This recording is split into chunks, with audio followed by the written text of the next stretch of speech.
Welcome again. This is slide number 6 of the prophetic calendar based on Israel's feast days, the prophetic significance of the feasts of Israel, and I'm your host, Doug Krieger of the Tribulation Network. Again, we are taking a look at our Jewish calendar. This is the sacred calendar of the Jewish people. There are 12 months in the calendar. Each month has 30 days. We consider this 360 biblical calendar days. There are 365.24 days in a solar year, but in the Jewish calendar there are 360, the same number of degrees in a circle. Again, Passover, unleavened bread, first fruits, weeks, trumpets, Day of Atonement, and tabernacles, and we've concluded with adding Hanukkah in that its prophetical significance is just that. It is certainly a festival of lights.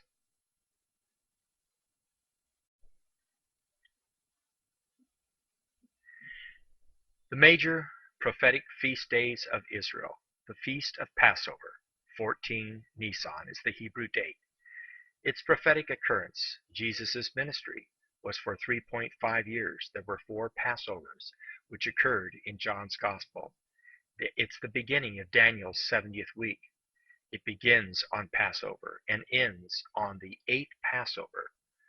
The Jewish people expect Messiah on a Passover based on the sacred calendar. It gives way to the civil calendar, however, at its end. Christ crucified, the Passover. And I want you to take a look at all these many scriptures in Leviticus 23 verses 4 and 5, 1 Corinthians 5, 7, and 8, and then the feast days of Passover in John's Gospel, John chapter 2 verses 13 through 22, John chapter 5 verses 1, 5, 8, 14, 16, and 18, John chapter 6 verse 4 and 14 on the third Passover that Jesus participated in the Gospel of John, and finally his final Passover as found in John's Gospel, chapter 11 verses 55 through 56, chapter 12 verse 1, chapter 13 verse 2, chapter 18 verse 28 and 30, chapter 19 verses 14, 31, and 42, chapter 20 verses 9 and 22. And then the feast day known as unleavened bread, and there's the Hebrew name that I'm sure I'm going to mutilate properly, but it's there for your viewing. And then this occurs on the 15th of Nisan. It's 7 days. Its prophetic fulfillment is the burial of Jesus. Leviticus chapter 23, 6 through 8 records it. Matthew 26 verses 17 through 19, and Mark chapter 14 verses 1 and 2, and 12 through 16. And then the Feast of First Fruits, and this occurs on 17 Nisan. 49 days from this date is Pentecost, the 50th day, Sunday to Sunday. Its prophetic fulfillment is the resurrection of Jesus, Christ the firstfruits, afterward those who are Christ at his coming. It is found in Leviticus chapter 23 verses 9 through 14, and in Matthew 28 verses 1 through 10. Reshit Katzir is the Feast of Firstfruits.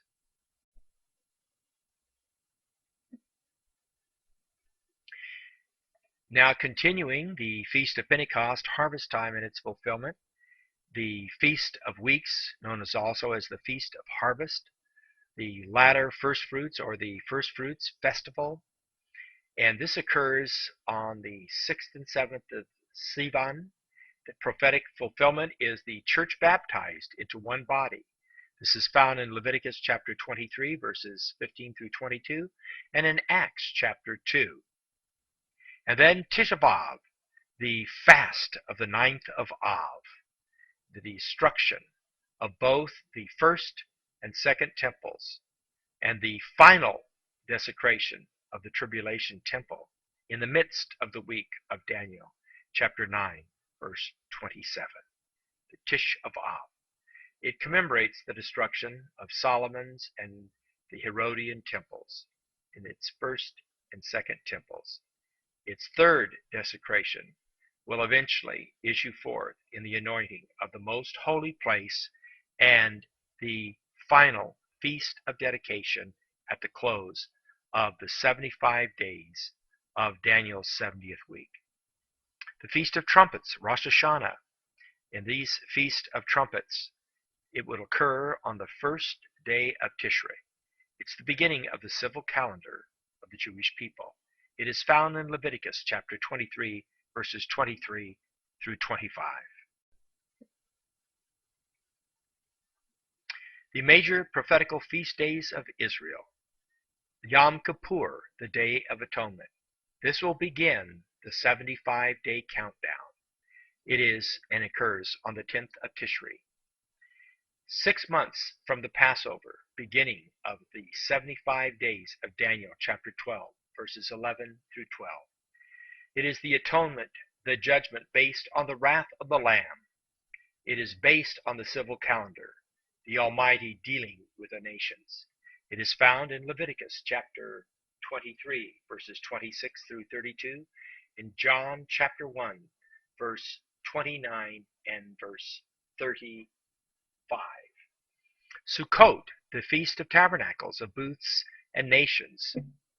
This occurs on 15 through 21 Tishri. It's 7 days. Firstly, the Feast of Tabernacles will occur in the midst of Daniel's 70th week, or the 1,010 days from the Feast of Dedication, the days of sacrifice. It will be also the abomination of desolations. Secondly, the Feast of Nations within the 30 days of the 75 days will also reoccur. Thirdly, it will be the millenarian reign and rule and reign of the Son of David, and it will be commemorated and celebrated as the Feast of Tabernacles throughout the 1,000-year millennial rule and reign. It occurs in Leviticus chapter 23, verses 33 through 44, and John chapter 7, verse 2 through 52. Finally, Hanukkah, the Feast of Dedication, the Festival of Lights. This occurs every Kislev 25. It is the first Feast of Dedication on 25 Kislev that it took place 165 BC. The second dedication to be on the 250th day of Daniel's 70th week, and the third dedication to be on the 75th day from the Day of Atonement unto the 25 Kislev will occur on the 1,335th day, as seen in Daniel chapter 12, verse 12, at the start of the millenarian reign. This is found in 2 Maccabees chapter 1, verses 18 through 36, and in John's Gospel chapter 10, verses 22 through 38. This is the civil calendar, Nisan 1, Rosh Hashanah, the Feast of Trumpets, the sacred calendar, Tishri 1, the New Year for Kings, and the Torah feast days. Thank you again for viewing and listening to this sixth set of the Prophetic Feast of Israel. This concludes set 6, and please view set number 7, our last one of the Prophetic Feast of Israel. Again, I'm your host, Doug Krieger of the Tribulation Network.